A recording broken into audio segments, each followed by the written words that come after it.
Queridos, Dios nos bendiga en esta noche, en esta mañana, para que al meditar juntos en su palabra podamos ser edificados, guiados, instruidos por el Señor para bendición de nuestra vida. Continuando en el relato de 1 Samuel capítulo 3, llegamos al versículo 11, cuando Jehová le habla a Samuel y le da instrucciones directas de qué era lo que iba a suceder en la vida de Elí y aún de su descendencia. Aquel sacerdote que había criado a Samuel en las cosas de Dios, que lo había cuidado y lo había dejado servir desde temprana edad allí en el tabernáculo de reunión, ahora recibe este Samuel palabras duras, palabras firmes de Dios en contra de aquel hombre que, como habíamos meditado anteriormente, había despreciado el lugar que Dios le había dado y junto a sus hijos habían menospreciado el tema de los sacrificios, las ofrendas, todo lo que estaba relacionado con el culto de Dios, y de alguna manera habían llevado a que Israel también menospreciara todo lo que estaba relacionado con acercarse a Dios a través de lo que Dios había instituido en la ley de Moisés. Dice el versículo 11, Jehová dijo a Samuel, he aquí, haré yo una cosa en Israel, que a quien la oyere le retinirán ambos oídos. Aquel día yo cumpliré contra Elí todas las cosas que he dicho sobre su casa desde el principio y hasta el fin. Primer ministerio público, podemos decir, primera directiva e instrucción de Dios para Samuel, y era algo fuerte, algo pesado, algo difícil sin duda de realizar. Él tenía que escuchar lo que Dios iba a hacer con la familia que lo había criado, con la familia que había estado siempre con él. Más allá de que nosotros hemos interpretado que no eran buenos en su conducta, de que no eran buenos en cómo llevaban al pueblo a los pies de Dios, de todas formas eran la familia que había criado a Samuel, y esto sin duda era para él una gran carga. Pero él, un hombre de Dios, un hombre que había entendido su lugar y la posibilidad también que Dios le daba, dice la Escritura en el versículo 17, y Elí dijo, ¿qué es la palabra que te habló? Te ruego que no me la encubras, así te haga Dios y aún te añada, si me encubrieres palabra de todo lo que te habló, de todo lo que habló contigo. Y Samuel se lo manifestó todo, sin encubrirle nada. Entonces él dijo, Jehová es, haga lo que bien le pareciera. Entendió Elí la justicia de Dios. Entendió Elí que Dios estaba poniéndole un fin a su rol, a su desempeño, a su ministerio, que estaba poniéndole un fin también hacia adelante para con toda su descendencia.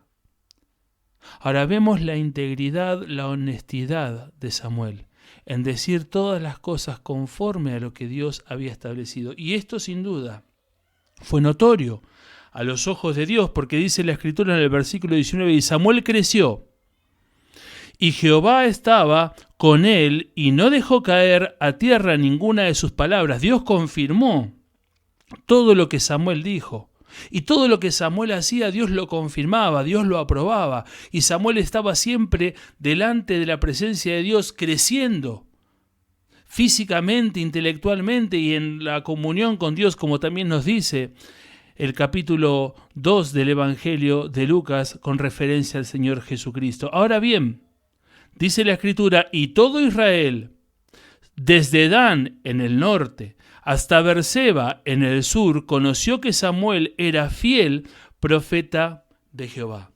Conoció que Samuel era fiel profeta de Jehová. ¿Por qué?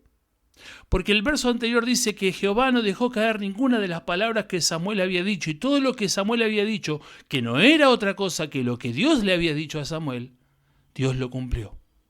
Y esto fue notorio a todo Israel. Y dice, desde Dan, bien al norte, hasta Berseba, bien al sur, en todo el territorio de Israel. Recordemos que el territorio de Israel mayormente va de norte a sur. en su extensión, es algo estrecho, digamos, de oeste a este.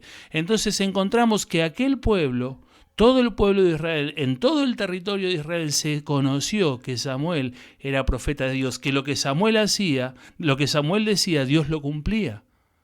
Y así comenzó el pueblo a colocar a Samuel, y Dios principalmente, en una posición especial, en donde Samuel fue el gran juez de Israel. Cuando hablamos de los reyes vamos a hablar de David como el gran rey, pero cuando hablamos de los jueces, si bien habíamos meditado en la vida de Gedeón, habíamos meditado en la vida de Jefté, habíamos meditado en la vida de Sansón como hombres que se habían destacado aún entre los jueces, no podemos negar, es indiscutible que el gran juez de Israel es Samuel. Un hombre, como habíamos visto, conforme al corazón y al alma de Dios. Un hombre que desde temprana edad fue colocado para que fuese instruido, pero él voluntariamente decidió ser diferente a los hijos de Elí. Aquellos con quien él se había criado, aquellos que podían estar de alguna manera aconsejándole, él decidió ser diferente. Él decidió ser íntegro delante de Dios. Él decidió decir, heme aquí, porque tu siervo oye. Y ahora Dios confirmaba todas sus palabras. Y ahora Dios lo ponía en un lugar de privilegio. Y ahora Dios lo ponía en un lugar en donde el pueblo podía realmente reconocerlo, desde el norte hasta el sur, desde Dan hasta Beerseba. ¿De qué? De que Samuel era profeta de Dios. Y Jehová volvió a aparecer en Silo, porque Jehová se manifestó a Samuel en Silo por la palabra de Jehová. Allí era donde estaba el tabernáculo, allí era donde estaba Elí y los suyos, allí estaba Samuel. Y Dios se manifestó, y se comenzó a manifestar de una manera diferente, distinta a lo que había sido en el último tiempo.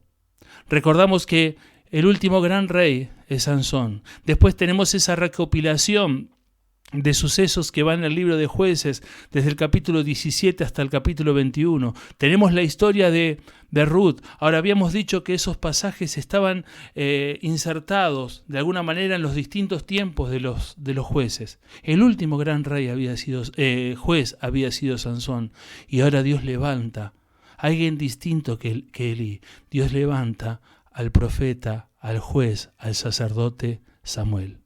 Un hombre que Dios lo reconoce como aquel que estaba conforme a su alma y a su corazón. ¿Qué de nosotros? ¿Qué de nuestro ministerio? ¿Qué de nuestra vida? ¿Qué querrá Dios de nuestra vida?